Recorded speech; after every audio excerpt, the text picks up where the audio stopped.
Hello learners. Python सीखने की series में आज हम देखने वाले हैं what is encapsulation in Python. हमने स्लाइड में लिखा हुआ है, encapsulation is one of the fundamental concept in object oriented programming. मतलब हमने जैसा कि पहले बताया था ओप्स के कॉन्सेप्ट में कि ओप्स के कुछ 5 पिलर होते हैं, तो उनमें से इनकैप्सुलेशन भी एक फंडामेंटल कॉन्सेप्ट है। आगे हमने लिखा हुआ है, it explain the idea of wrapping data and the methods that work on data within one unit. मतलब ये कॉन्सेप्ट है कि वो सारे डेटास और मेथड्स को एक यूनिट के अंदर रखा जाएगा जो किसी पर्टिकुलर डेटा के ऊपर अप्लाई होता है। This put restriction on accessing variable and methods directly and can prevent the accidental modification of data. मतलब ये कॉन्सेप्ट का यूज ही हम इसलिए करते हैं कि किसी भी रेस्ट्रिक्टेड डेटा का किसी दूसरे क्लास में एक्सेस ना हो जाए और कोई रिलेवेंट डेटा जो कि दूसरे क्लास से रिलेटेड है वो मॉडिफाई ना हो जाए किसी भी प्रोग्राम के एग्जीक्यूशन के दौरान। आगे हमने लिखा है, to prevent accidental changes on object variable can only be change by an object method. Basically ये कहना चाहता है कि कोई भी डेटा या मेथड उसका वो सिर्फ उससे रिलेटेड ऑब्जेक्ट के थ्रू ही मॉडिफाई हो सकता है। और आगे हमने लिखा है, those type of variables are known as private variables. तो वो वेरिएबल्स जो हमारे रिस्ट्रिक्ट करके किसी क्लास के अंदर लिखे गए होते हैं और उनको बाहरी किसी दूसरे क्लास के ऑब्जेक्ट के द्वारा एक्सेस करना रिस्ट्रिक्टेड है, ऐसे वेरिएबल्स को हम प्राइवेट वेरिएबल कहते हैं। तो अगर मैं समराइज करूं तो इनकैप्सुलेशन का सीधा सीधा मतलब है कि वो सारे डेटा मेंबर्स जिनको हम प्रोग्राम में वेरिएबल्स भी कहते हैं और वो सारे मेथड्स जो किसी पर्टिकुलर ऑब्जेक्ट्स के द्वारा ही एक्सेस किया जा सकता है या उनकी ही द्वारा मॉडिफाई किया जा सकता है। ठीक है, तो ऐसे सारे डेटा मेंबर्स और सारे मेथड्स को एक पर्टिकुलर क्लास के अंदर रैप करके रखने की टेक्निक को और किसी दूसरे क्लास के द्वारा एक्सेसिबल ना करने के लिए रिस्ट्रिक्ट करने की टेक्निक को ही इनकैप्सुलेशन कहा जाता है। तो इनकैप्सुलेशन का सीधा सीधा ये मतलब होता है पाइथन के अंदर, और किसी भी प्रोग्रामिंग लैंग्वेज में एक्चुअली इनकैप्सुलेशन का मतलब यही होता है। तो ये था इनकैप्सुलेशन के बारे में थोड़ी थ्योरी, और आगे हम एक एग्जांपल के थ्रू इसका प्रैक्टिकल देखेंगे और समझेंगे कि एक्चुअली में इनकैप्सुलेशन को कैसे इम्प्लीमेंट कर सकते हैं। देखते हैं। इनकैप्सुलेशन को प्रैक्टिकली समझने के लिए हम आगे अपने वीएस स्टूडियो कोड में, यहाँ पे हमने एक प्रोग्राम का एग्जांपल लिया हुआ है। इस एग्जांपल की मदद से हम समझेंगे कि इनकैप्सुलेशन किस तरीके से इम्प्लीमेंट कर सकते हैं पाइथन के अंदर। तो हमने यहाँ पे सबसे पहली लाइन में एक क्लास लिया हुआ है, इस क्लास का नाम हमने दिया हुआ है मैंगो, और इस क्लास के अंदर हमने एक इनिट मेथड लिखा हुआ है। आप लोग को मैं बता दूं यहाँ पे कि इनिट मेथड बेसिकली पाइथन के अंदर एक कंस्ट्रक्टर होता है।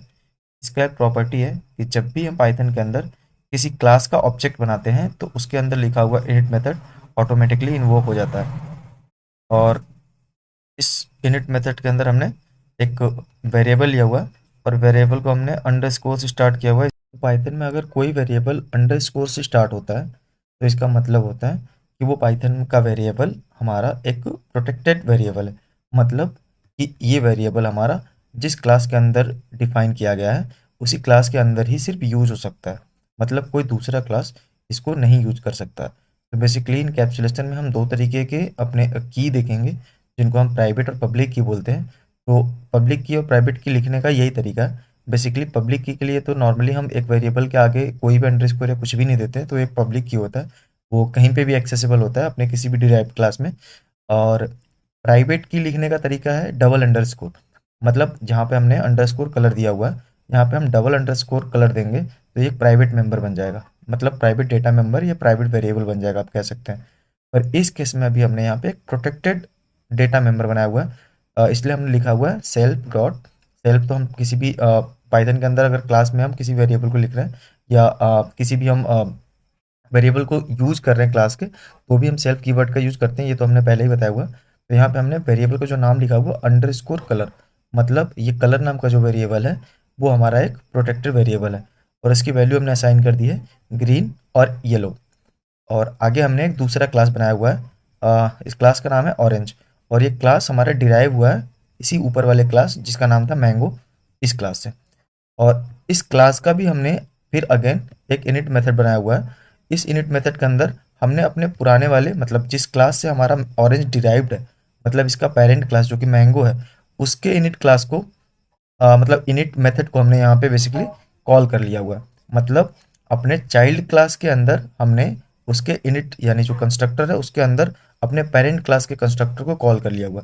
और यहाँ पे हमने प्रिंट किया हुआ है कलर ऑफ मैंगो में भी, ये तो हमारा हो गया स्ट्रिंग, ये तो हमने ऐसे स्टैटिक प्रिंट किया हुआ है। उसके बाद हमने दिया हुआ सेल्फ डॉट कलर। तो यहाँ पे हो क्या रहा है बेसिकली, यहाँ पे हो ये रहा कि जैसे ही हमारा, हमने बताया था कि जैसे ही किसी क्लास का ऑब्जेक्ट बनता है तो उस क्लास का कंस्ट्रक्टर अपने आप इन्वोक हो जाता है या कॉल हो जाता है। तो जैसे ही हमने ऑब्जेक्ट टू नाम का एक ऑब्जेक्ट बनाया ऑरेंज क्लास के लिए, जो कि हमारा ये क्लास है, हमारा चाइल्ड क्लास, जैसे ही इस क्लास का ऑब्जेक्ट बना वैसे ही इसका कंस्ट्रक्टर जो कि यहाँ पे है ये इन्वोक हो जाएगा। तो जैसे ही इस क्लास का ये कंस्ट्रक्टर इन्वोक हुआ तो इसके अंदर बॉडी में हमने लिखा हुआ है कि ये अपने पेरेंट क्लास के कंस्ट्रक्टर को कॉल करेगा। तो जैसे ही पेरेंट क्लास का कंस्ट्रक्टर कॉल होगा ये ऊपर जाएगा, यहाँ पे देखेगा कि हमने एक ही लाइन लिखी हुई है self dot underscore colour equal to green और येलो। तो मतलब इस वेरिएबल के अंदर हमारा ग्रीन और येलो नाम का जो वैल्यू है वो असाइन हो जाएगा। उस केस में हमने यहाँ पे फिर प्रिंट किया हुआ है प्रिंट कलर ऑफ मैंगो में भी सेल्फ डॉट कलर, मतलब ये जो वैल्यू थी ग्रीन और येलो ये इस टाइम इस वैल्यू के अंदर असाइन हो गई है अंडरस्कोर कलर। तो यहाँ पे आप देख रहे हैं कि ये जो वेरिएबल है हमारा बेसिकली ये दूसरे क्लास के अंदर लिखा गया है और ये प्रोटेक्टेड भी है। पर यहाँ पे क्या हो रहा है कि हम प्रोटेक्टेड जो हमारा वेरिएबल होता है या डेटा मेंबर होता है आप कह सकते हैं, उनको हम उनके डिराइव्ड क्लास के अंदर कंस्ट्रक्टर का यूज करके बेसिकली कॉल कर सकते हैं। पर यही चीज़ हम प्राइवेट डेटा मेंबर के लिए नहीं कर सकते हैं। तो ये हमारा हमने जो अपने थियरी सेक्शन में बताया भी था कि इनकैप्सुलेशन का मतलब ही यही है कि हम उन डेटा मेंबर्स और उन सारे मेथड्स को एक क्लास के अंदर रैप करेंगे जो किसी पर्टिकुलर टाइप के ऑब्जेक्ट के ऊपर एप्लीकेबल है, मतलब दूसरे क्लास के ऑब्जेक्ट उनको एक्सेस नहीं कर सकें। यही हमारा बेसिकली कॉन्सेप्ट ही है इनकैप्सुलेशन का। तो हमने यहाँ पे यही किया हुआ है कि हमने यहाँ पे प्रोटेक्टेड मेंबर लिखा हुआ है। तो पाइथन के अंदर प्रोटेक्टेड जो डेटा मेंबर्स हैं वो दूसरे क्लास के अंदर जो कि उनसे डिराइव्ड है, मतलब मैंगो क्लास हमारा पेरेंट क्लास है, इससे डिराइव्ड एक क्लास है जो ऑरेंज क्लास है। तो इस क्लास के अंदर हम इनके कंस्ट्रक्टर का यूज करके बेसिकली यहाँ पे हम उनके डेटा मेंबर्स को जो कि प्रोटेक्टेड थे उनका यूज कर पा रहे हैं, मतलब उनको हम सीधा सीधा एक्सेस कर पा रहे हैं। पर ये प्राइवेट मेंबर के साथ नहीं होता है, वो मैं अभी आपको दिखा देता हूँ। तो इस केस में अगर मैं प्रोग्राम को एग्जीक्यूट करता हूँ तो मुझे दो आउटपुट मिलता है कि कलर ऑफ मैंगो में भी ग्रीन और येलो और कलर ऑफ ऑरेंज में भी ग्रीन और ऑरेंज। तो बेसिकली ये हो कैसे रहा मैं आपको वन बाय वन एक्सप्लेन कर देता हूँ।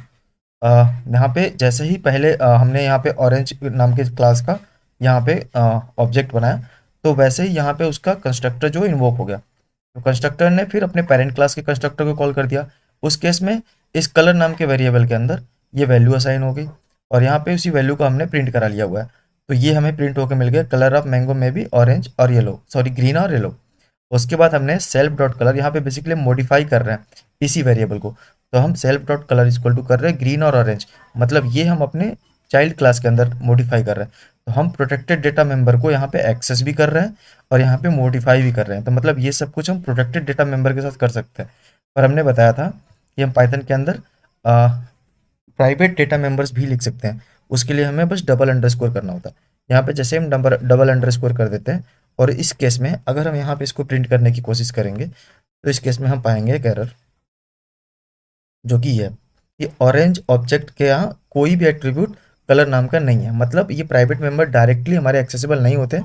ऑल्दो इनकी टेक्निक है एक्सेस करने की, दूसरे और भी तरीके हैं। बेसिकली यहाँ पे भी एक आपको सजेशन में मिल रहा है कि हम क्लास का नाम विद अंडरस्कोर उसके बाद डबल अंडरस्कोर उसके बाद वेरिएबल का नाम लिख के इसको एक्सेस कर सकते हैं और डायरेक्टली वो एक्सेसिबल नहीं है।